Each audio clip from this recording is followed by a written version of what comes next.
Over 200 experts have shared their secrets to a successful business. Join me, Rose Davidson, as I discover how these experts took their businesses to the next level.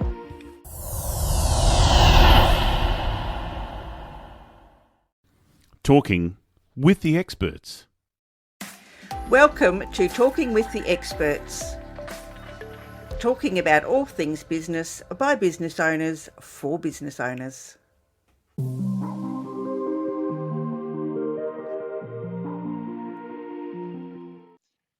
Nothing wrong with any fundamental, and they've all got lots of similarity, but it's how they are being utilised.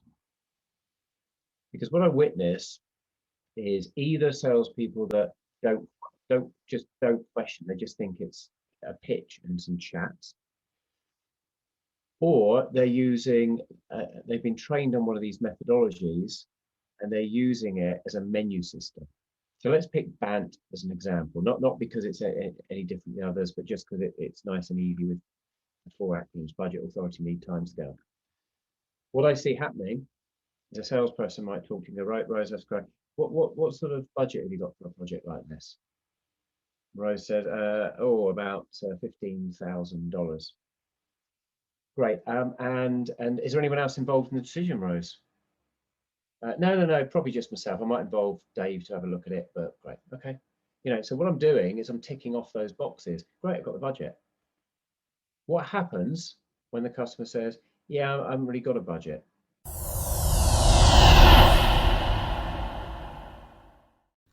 Talking with the experts. Hello and welcome to Talking with the Experts. My name is Rose Davidson from rosedavidson.com. And Talking with the Experts is about all things business by business owners for business owners.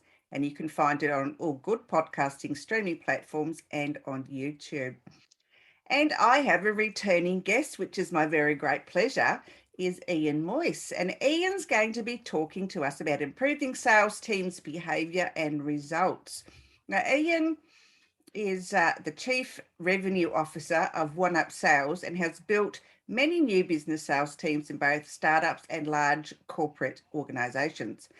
He was awarded the accolade of the UK Sales Director of the Year by the British Excellence in Sales Management Awards and was listed in the top 50 sales keynote speakers by Top Sales World in 2019 and 2020. Wow, that's quite an achievement.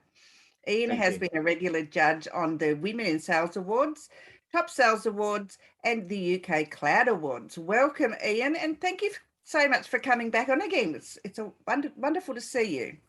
Pleasure to be invited. Thank you so much, Rose. Yeah, so tell me a little bit about what you've been up to since last we spoke. Yeah, so well, we're all still dealing with the pandemic that we didn't think we would when we last spoke, right? So yeah. all interesting times. But continuing what I've been doing before, which is driving revenue growth, coaching salespeople, so that it's all about marginal gains for me and improvement. So it's been continuing that progress, and now I'm pleased to say I'm in the process as we speak of growing that team at the next step and putting some more people into the team. So we've got the first people in place when we were talking last year. They've come up to speed, delivered results, and now we're expanding that team to get slightly bigger. Well done. So customer engagement is more important, and especially during the pandemic, because I don't think we're ever going to be post-pandemic anytime in the foreseeable future. But when remote working and distancing from the customer through electronic barriers such as this, it's become an easier process, and sales are more competitive than they've ever been because the internet is just so noisy now. So how can business sales teams change that so that they can actually get through all that noise? Yeah, so I think people are getting, there's a couple of bugbears I've got. I think people are getting distracted from the fundamentals of selling. And if we talk B2B, there's differences, as you mentioned, there in B2C and online and marketing and e-commerce, etc. So I can't talk to the points that will cover everything. So let's talk B2B, where you're selling to another business owner or person in that business, a product or service. And I think what and the pandemic has led to a little bit of this as well, is we've fallen into bad habits, what I've observed. And when I talk to other sales leaders, and I've been on a number of panels and discussions, I witness this happening quite a lot. And I get good feedback of, do you know what, you're right. I think we've become blinkered to a little bit of this. For example, you know, how many of us, including myself and you, fall into, or working remotely, and fall into the digital trap, right? And what I mean by that is we get a WhatsApp message or an SMS, or we get an email, whatever the communication is. How do you respond to that by default? And the default response is typically on the same platform, right? And that's in sales. What I've witnessed is email and or typically LinkedIn seem to become two of the common ones, where salespeople will reverberate that they've had I've had an update from the customer, I had a chat with them yesterday, and this is where we're at, type thing. And I question them often with, that's great. You spoke to them? And the number of times I get, no, we exchanged a couple of emails. Right. So it's understanding what is the communication that is going on with a prospective customer, and is it engaging, and is it the right type of communication for the conversation that should be taking place. So, you know, if it's, I'm confirming, Rose, you know, just confirming, we're still due to speak tomorrow at 2 o'clock, and electronic communication fits, right? If it's you've emailed into us, Rose, you know, we've been discussing things, and yeah, there's some changes to the proposal, and because we're restructuring a little bit in the business, and I wanted to understand X, Y, and Z, how would that change? Is that not an opportunity for me to have a conversation with you rather than a communication, rather than just type some stuff by reply and service your request? That sounds to me, in the way I described it there, like, well, okay, well, what's changed? What's the impact? What, rather than just give some answers, as I'm answering the questions you're asking, I don't know if you've asked the right questions. Mm. So I would be ringing them though. I wouldn't be just emailing them. Absolutely. And what I often get from people is, well, yeah, but they emailed us, so it's rude just to phone them. And my answer to that is, well, okay, if you don't feel if you haven't built enough rapport yet that you've got the email, that you can just phone them and say, you know, Rose, thank you so much for the email. Is now a good time to talk through what you've put in there. But if you're not comfortable do that, do email them back. And the email back is along the same lines. Rose, thank you so much for your email. For what you're asking, I think it'd be better if we had a conversation. Would this afternoon at 3 o'clock or tomorrow at 2 o'clock be better for you? Yeah, I agree. Is use the, because habitually we all tend, I've yet to find anyone that says no, I don't do that. We respond on the communication platform that the communication came in on. If you get a WhatsApp, you don't SMS them back. And I get why. It's logical, right? It's because then you've got the chain of conversation, and they chose to use an SMS, so it's polite. They're expecting an SMS back. So I get that, but there's nothing wrong with changing the channel where appropriate. Communication and conversation are two different things. Emailing and electronic communication, you don't get the tonality of voice, you don't get the clarification of understanding. You don't get the reaction, the immediacy of reaction. If I say something to you, or the tonality using. If you stopped me now, Rose, and said something, but I could sense the tone of voice had changed. Ian, let's just not discuss that. The tone's changed. I can say it's not just the words being used; it's how you're saying it, and I can't get that off an electronic communication. And I also can't get clarity where you might be explaining something and I'm looking, you might just see me looking puzzled and think, Rose, sorry, when I expect, is that making sense? You don't do that on email, right? You just go, here's the information. Now they may have understood it or think they've understood it, but not understood it the right way. I can judge by how you're looking at me if there's some confusion there, and perhaps even force the clarity of, Rose, does that, it looks, is that clear? Does that make sense to you or not? No, I can, no, it's like mud, clear as mud. yeah. So I think it's important to understand, and for sales leaders, is to think about your salespeople, particularly younger salespeople, millennials and Zeds, not because there's anything wrong, but they have grown up in a different time where electronic communication is being part of their daily lives. It's in their DNA from the beginning. Those of us who were there before social media and all these platforms and WhatsApp, have at least got a foundation of having a conversation. You couldn't do it this way. When I started in sales, there was the phone, meeting people, and you had a fax machine. Yes. Right? And to send a fax, you'd type it, print it, go to the machine, push it through. Well, you didn't do with faxes what you do with emails. Faxes were to confirm something, were a point of record. That's what they were used for, not for a conversation. You would have a phone conversation. There was far more phone conversations because it didn't work the way it does now. It's so too easy to email and copy 3 people in. Yes, it is. It is very easy, and it's. I guess it's a little bit lazy. We've become even us dinosaurs have become lazy in the fact that we don't, pick up the phone to speak with people. We'd rather just email or text or do whatever it is that we're doing. Like we And it's had a in bit of confusion today about, your interview because, there was some password change, and the only way I could reach you was via email. Now I looked at, and we aren't friends on Facebook, and I couldn't find you in LinkedIn, but I know that we connected. So, I was really thankful that you got in touch with me because, I was feeling a bit annoyed that you hadn't turned up and it wasn't anything, either of us yeah, could do. yeah, it's the same, right? And I was trying, yeah. Um, so yes, yeah, exactly. So miscommunication happens so easy. It Mm, happens less so in conversation. And it also, I'd link that into, so you've got communication versus conversation, you've got changing the channel. Think about if you get something, you don't have to respond on the same channel, right? You can choose to change the channel where it is appropriate to do so. And the other one is thinking about rapport, right, and relationship, because if I email you multiple times, or I have one conversation, where do you get the most rapport with that individual, well, the right? conversation. It's the human interaction, it's the tonality, it's you know when you have a conversation, it's like, oh, what's happening in your life? Oh, sorry, I'm late. Oh my gosh, I just had a parcel knock.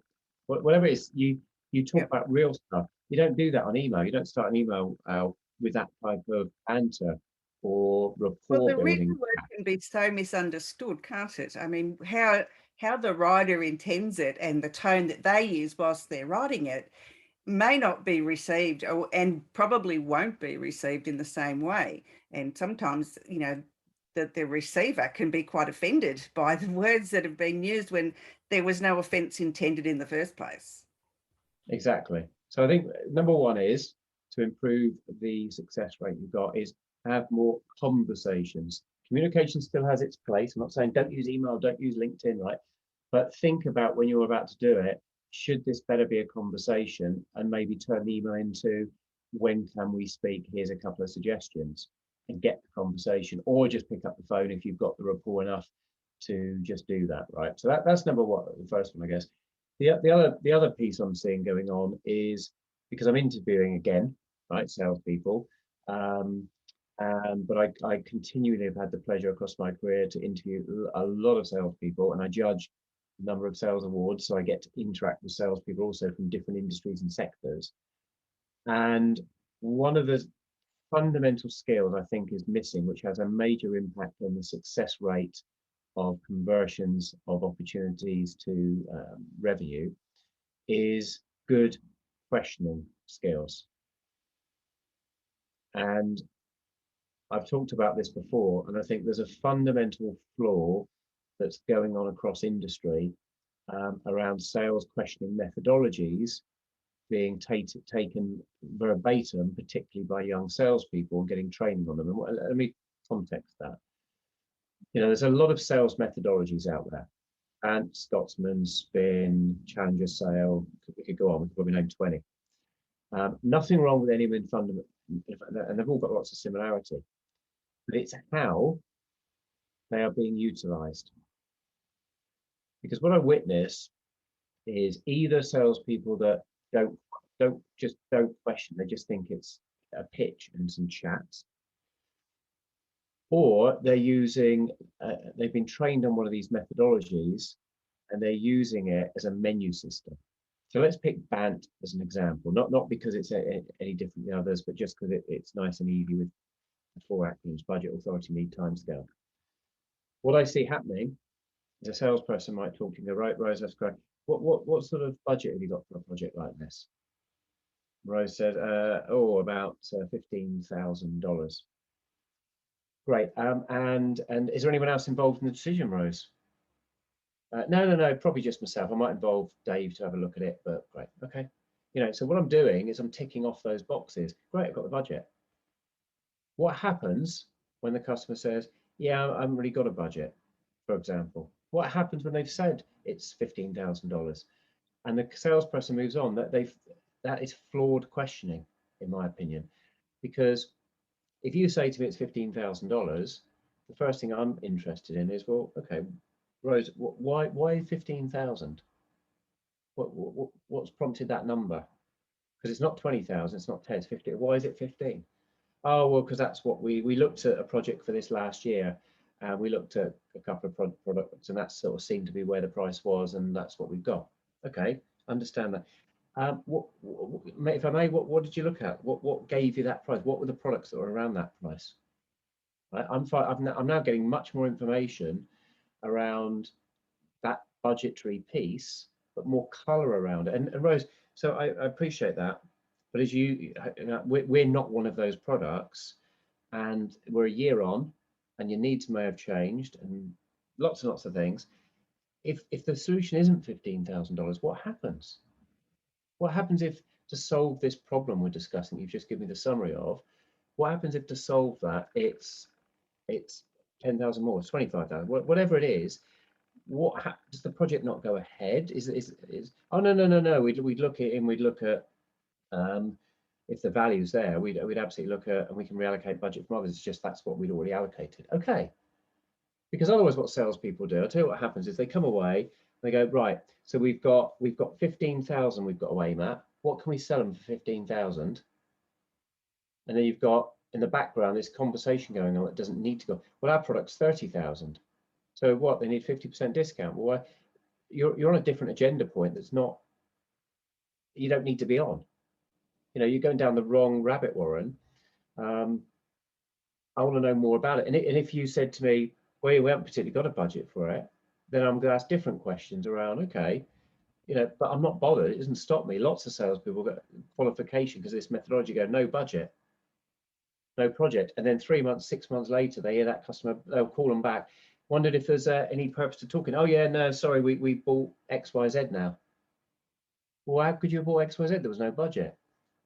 Because the other salesperson asked better questions and didn't get siloed in a methodology that was a black and white piece, right? So my opinion is, if you've got two salespeople at two different organizations, and one of them knows 20 more things, I'm picking a number out of the air, 20, 25, 15, 18, well, a bunch more things about that customer, their project, how they buy, what they're looking to do, the why, the what, the how, the who. Are they it doesn't guarantee they're going to win, but I ask everyone this: do you believe they would be in a better position to win? Yes, they would be. They know everything that there is to know. And you're right, they have to ask the right questions, because not asking, you're not going to find out. And I get salespeople in an interview, right? And a hint for anyone listening who's interviewing for a sales job at any point, they don't demonstrate in the interview process that they're a good questioner. I always say salespeople in interviewing for a job, you've been trained by the job that you do to be good at getting interviewed, because that's your job. It's to meet someone new, understand the requirements, to understand the individual beforehand, do all the stuff you do, and to sell them qualify if there's a good fit, and if so, to win that deal. Well, in an interview, it's exactly the same, except the product is you and the deal is the job. But behave like you would, demonstrate it. So I always say it's easy interviewing salespeople because I'm seeing your behaviors in the interview, and I Okay. want someone that makes it easy and does all demonstrates. So you can demonstrate. You know, if you're an architect, it's different, right? You may have some examples of your work, but you're not doing the job in the interview. You are as a salesperson. The interview is a sales Sell job. yourself, don't you? You have to actually sell yourself to be in the sales team. So, And the biggie I see as an interview is they're not good at questioning. no, we see You a know, lot of people aren't taught how to use active listening to be able to ask better questions. They listen to answer, they don't listen to ask. yeah, and I cite one example that I've told many times. And crikey, this must be 10 years ago now. And the individual at some point will probably reach out to me and go, I heard you talk, was that me? But I remember a customer, a prospective customer, who came to meet with us, and I was working at a vendor who was it was a small brand vendor, which typically is what I do. And they had, I always forget whether it was 3 or 4, but there was at least 3 other competitors they were looking at. I think it was 3. And they were major brand global names. So we were the small fry in that respect, right? And the individual came to meet with us in our office, just him. And I remember saying at the beginning, so quite happy to show you slides, tell you all about us, and do a demo and all that stuff. But if you don't mind, before we do that, and if we get to that indeed, I'd like to ask a lot of questions about the project, what you do. Because important for us is to understand if we're a good fit and where any shortcomings may be. And we'll be very transparent with you. Are you comfortable? We ask you as much as we can to really understand where we would be strong or weak for what you're looking at. Okay, sure. Yeah. So we didn't go into a pit, we didn't show any slides. So we started talking. 2 hours went by. And so, look, I need to, we timed it. So we're running it. We need to sort of wrap, right. And I remember him saying at the end, you know what, guys, you you challenged me. I've got a list of questions here I don't know the answers to. And I've met the other vendors, and I'll share with you, none of them approached this the way you did. They asked some questions that we did a bit, and then in a very succinct time, they were into telling me how wonderful they were, all the customers they had, all the logos, and showing me. You haven't shown me anything, but I think I understand more about the fit for the project than I do from any of the others. And he said, the fact I've got questions here that I don't know the answers to, you can probably already guess they didn't ask those questions. We won that deal in the end. Now, it wouldn't have guaranteed it. You don't win them all, but it was down to the process we took. We understood better at the end of that meeting than any of the other 3 had. And we had built credibility and rapport with that individual as to our approach. Who can I trust to work with if they've got the right products and solution, of course, and I believe can do it, and price and all the rest of it. But who did he have confidence with? Who he felt he could work with, and it was us. And that's always stuck in my head.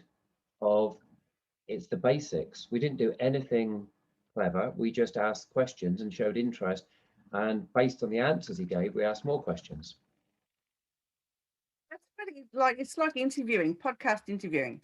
I mean, for me, I don't have any set questions. I just read, your introduction, your bio, and whatever, and then we have a conversation, and then I ask the questions based on what you've told me, and that's Yeah. because I use active listening. Even though I do butt in occasionally, but I still actively listen so that I can ask the right questions rather than just having a set of questions that are really boring and that I ask everybody. I think it's a ridiculous way to podcast. Yeah. I'd rather have a conversation with you or my guests, because each one is different and each podcast episode is different. So why have the same question? To me, it's a ridiculous way to do with things. Then Yeah, you wouldn't go to your doctor and ask the same questions about a different illness, would you? exactly. And if you think about the stuff I'm talking about, none of it's rocket science. All of it is fundamentals. But this is the important point. All of it has a positive impact on your revenue success.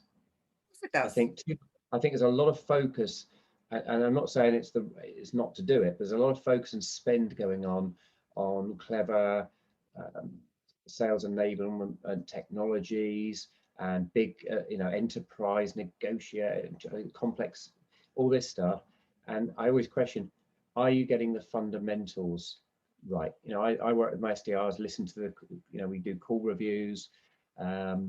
And I go through, and guys, it's the verbiage. It's get the basics right. If you can get the basics right habitually, that you've got a good question method. Customers enjoy a good sales engagement. I'm pleased to say, I bought some SDRs on, and they've been with me 9 months.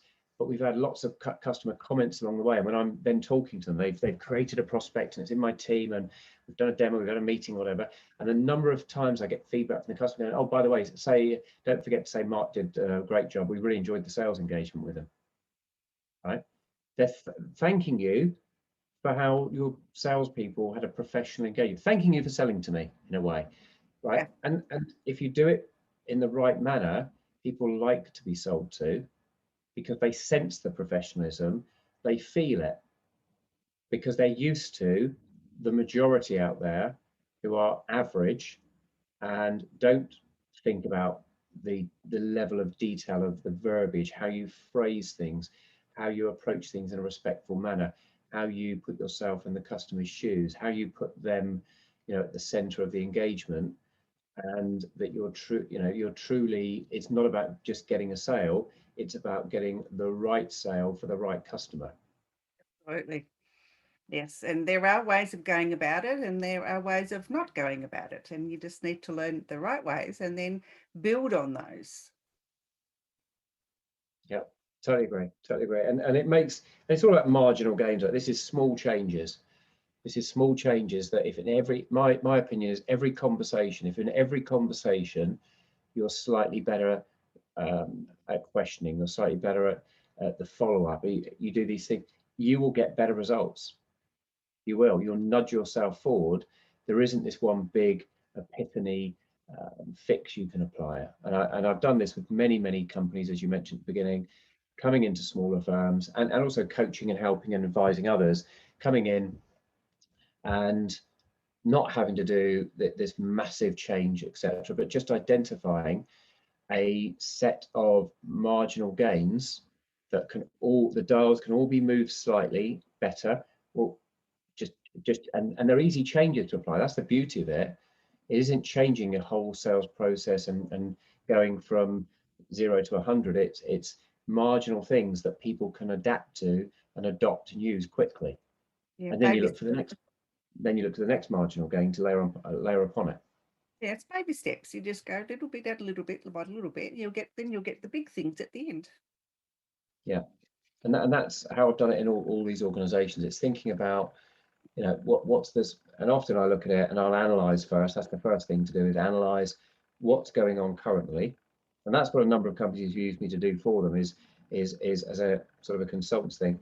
Analyze, have a look at the pros, have a look at what we're doing, identify the things that can be improved, and then let's improve them. So you can do this in a nice pocketed thing. It's not, oh my gosh, we need a 6-month engagement. It can be quite quick and quite impactful. It's just a fresh set of eyes looking at it with experience of, okay, why are you doing that way? Oh, I didn't even know to ask that question. Okay, we can change that behavior quite easily, and it will have an impact. And it will have an impact forever and a day. Because once you've changed it, and it's if it's getting you more conversations with prospective customers, or is it getting you a marginal gain on conversions between conversations and demos booked, or meetings booked, or conversions between demos booked and second demos, whatever the metrics are of your sales cycle, if you can marginally improve, at what point are people dropping out of that process? What's happening? What can we marginally improve? And is that the way because you didn't ask the right questions? Is it because your salespeople are telling too much? or they're not using the hot button statements that are relevant. That you've got these great here, but you're not using them. The salespeople are not using these things. This is the way they're approaching it. They need to approach it differently. Look at the difference you get at that point of the pipe. Now, what difference can you make at this point of the process of the pipe? And you make those little ones. So along the way, if you get a slightly better conversion rate at each point of the pipe through marginal changes, the impact, the compounding impact of that can be dramatic.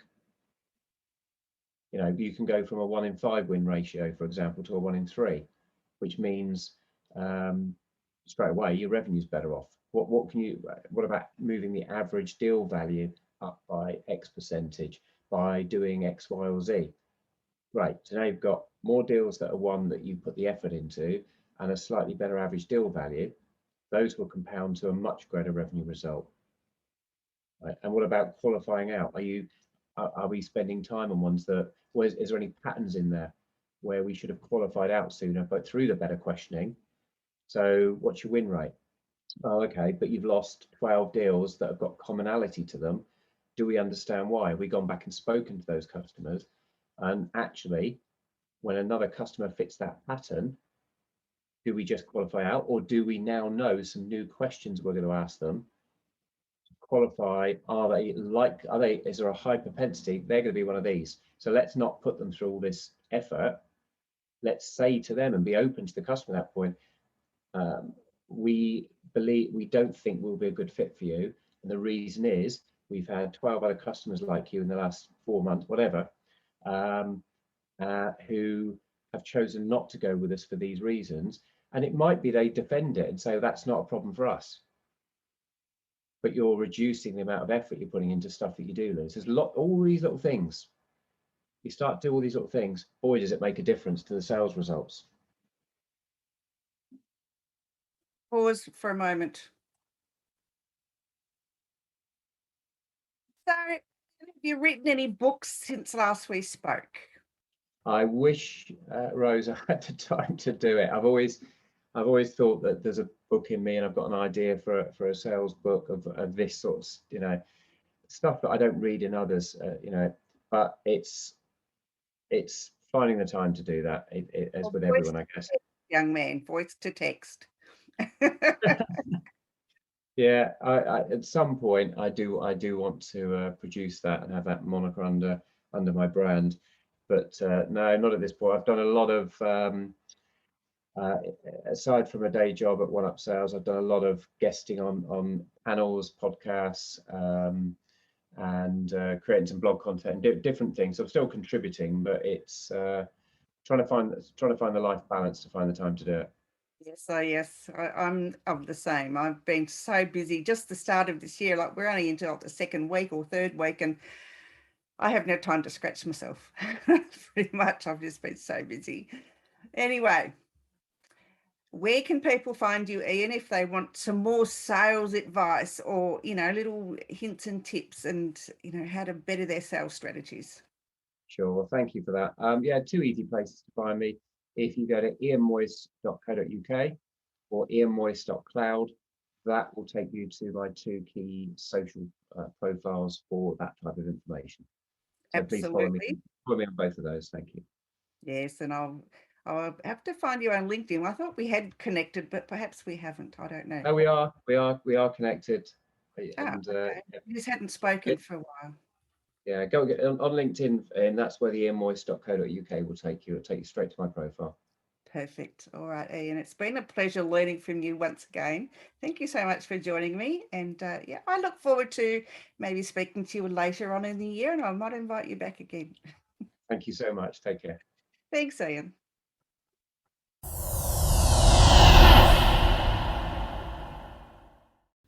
Talking with the experts.